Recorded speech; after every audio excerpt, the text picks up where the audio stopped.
In the depths of an Ice Age blizzard, when the world turned white with death and the wind howled like the voices of the damned, a small village found itself surrounded by shadows with glowing eyes. What stalked them through the storm wasn't just hunger. It was intelligence, patience, and a pack mentality that had evolved over millions of years. Tonight, you'll witness how a family of survivors discovered that sometimes the greatest threat doesn't come from the cold, but from the predators who use it as their weapon. The world had become a frozen wasteland, where survival was measured not in years or seasons, but in the precious hours between one storm and the next. In the heart of what would one day become the Alaskan wilderness, a small settlement clung to existence like a dying ember in an endless night. The village of Frosthold was little more than a collection of crude shelters built from mammoth bones and animal hides, but to the 37 souls who called it home, it represented the difference between life and the frozen death that claimed so many in this merciless age. The settlement had been established by Thorek the Wanderer, a grizzled survivor who had led his people across the ice-locked continent in search of a place where they might endure the endless winter. 3 seasons had passed since they had built their shelters in this valley, protected on 3 sides by towering cliffs that broke the worst of the Arctic winds. They had learned to read the signs of approaching storms, to preserve meat in the permafrost, and to keep their fires burning through the darkest nights when temperatures could kill an unprotected human in minutes. But tonight was different.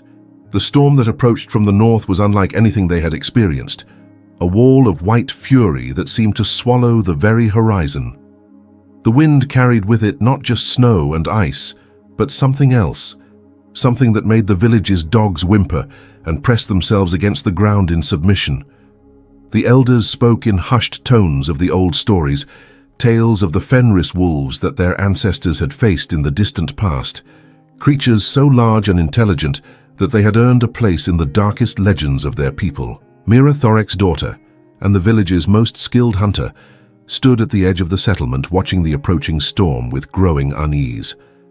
At 24, she had survived encounters with cave bears, saber-toothed cats, and the countless other predators that roamed the frozen landscape. Her instincts, honed by years of hunting and survival, told her that this storm brought more than just wind and snow. There was something else moving in that white wall of fury, something that watched and waited and planned. The first sign of trouble came from the outer perimeter, where the village's sentries maintained a constant watch. Jorik, a young warrior whose keen eyes had saved the settlement from raiders in the past, came running through the snow with a look of terror that chilled Mira more than the Arctic wind. His words, gasped out between frozen breaths, painted a picture that defied belief. Tracks in the snow, each one larger than a man's head, leading directly toward their village. The tracks told a story that every hunter knew how to read, but none wanted to believe. They spoke of creatures that moved with purpose and intelligence, that had been watching the village from the surrounding hills, learning their routines and weaknesses. The spacing between the prints suggested animals of enormous size, while the depth indicated weight that could crush a human beneath massive paws. Most disturbing of all, the tracks showed that there were many of them, at least a dozen, possibly more. As the storm struck with full fury, the village transformed into a fortress under siege. The wind howled through the settlement with the voice of a living thing, driving snow through every crack and crevice while the temperature plummeted to levels that could freeze exposed flesh in seconds. The villagers huddled around their fires, burning precious fuel to keep the flames alive while outside. The world disappeared into a white void of swirling snow and ice. But they were not alone in the storm. Moving through the blizzard with the silent grace of shadows, the dire wolves had arrived. These were not the smaller wolves that occasionally threatened their livestock, but the giants of their species, Canis dirus, the terrible wolves whose ancestors had hunted alongside saber-toothed cats and whose intelligence rivaled that of early humans. Each animal stood nearly 4 feet at the shoulder and weighed as much as a small horse with jaws powerful enough to crush the bones of a mammoth, and eyes that burned with a cold intelligence that spoke of millions of years of evolutionary perfection. The pack had been following the scent of the village for days, drawn by the smell of stored meat and the promise of easy prey. But these were not mindless predators, driven only by hunger. They were strategic hunters who understood the value of patience and coordination. The storm provided perfect cover for their approach, masking their scent and muffling the sound of their movement, while the blinding snow eliminated any chance of the humans spotting them until it was too late. Thorek, despite his advancing years, recognized the signs immediately when the village's dogs began to behave strangely. The animals, normally fierce guardians of the settlement, cowered in their shelters, with their tails between their legs, whimpering softly as their primitive instincts detected the presence of apex predators.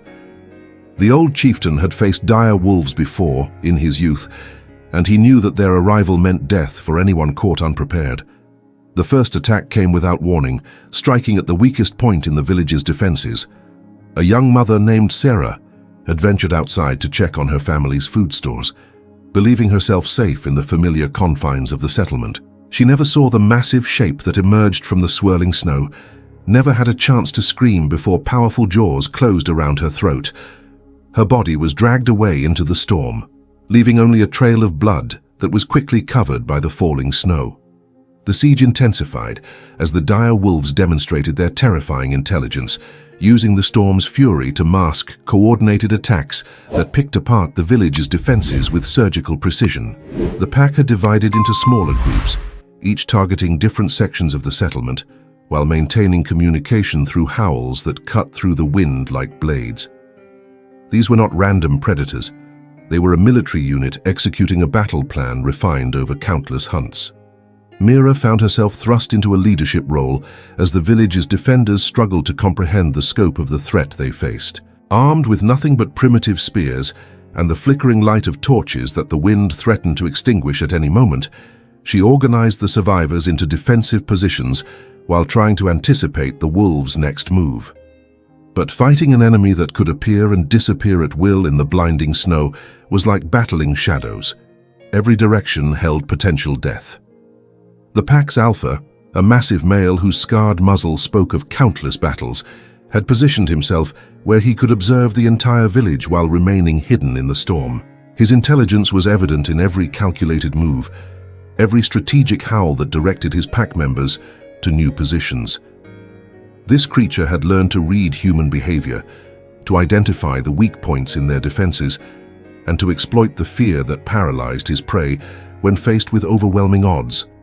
A group of warriors led by Jorik attempted to break out of the encirclement, hoping to reach the emergency supply cache hidden in the cliffs above the village.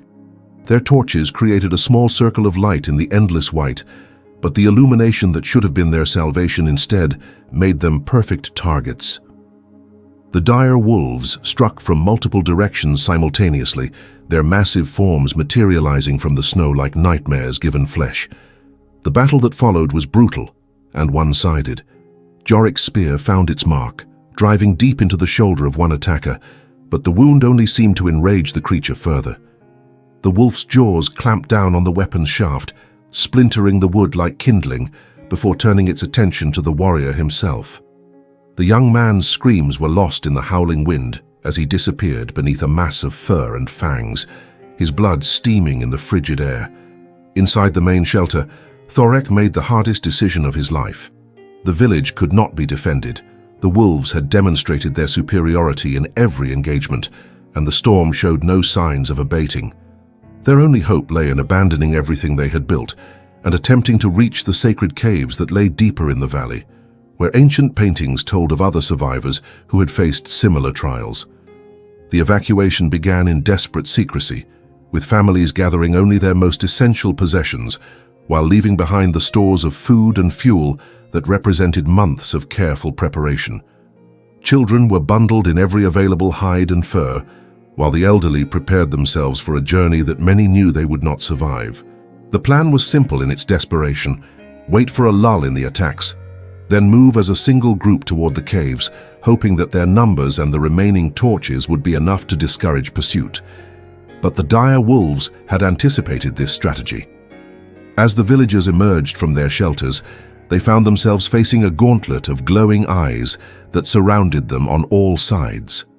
The pack had used the time during the evacuation preparations to position themselves perfectly, creating a killing field where escape seemed impossible. The alpha's howl echoed through the storm, a sound of triumph that spoke of a hunt nearing its successful conclusion. The final confrontation unfolded in a chaos of fire, blood, and snow. Mira led a desperate charge toward the narrowest part of the encirclement, her torch held high as she screamed defiance at the creatures that had destroyed her world. Behind her, the survivors followed in a tight group, the strongest warriors forming a protective barrier around the children and elderly, while the dire wolves closed in from every direction. The battle was decided not by human courage or wolf cunning, but by the storm itself.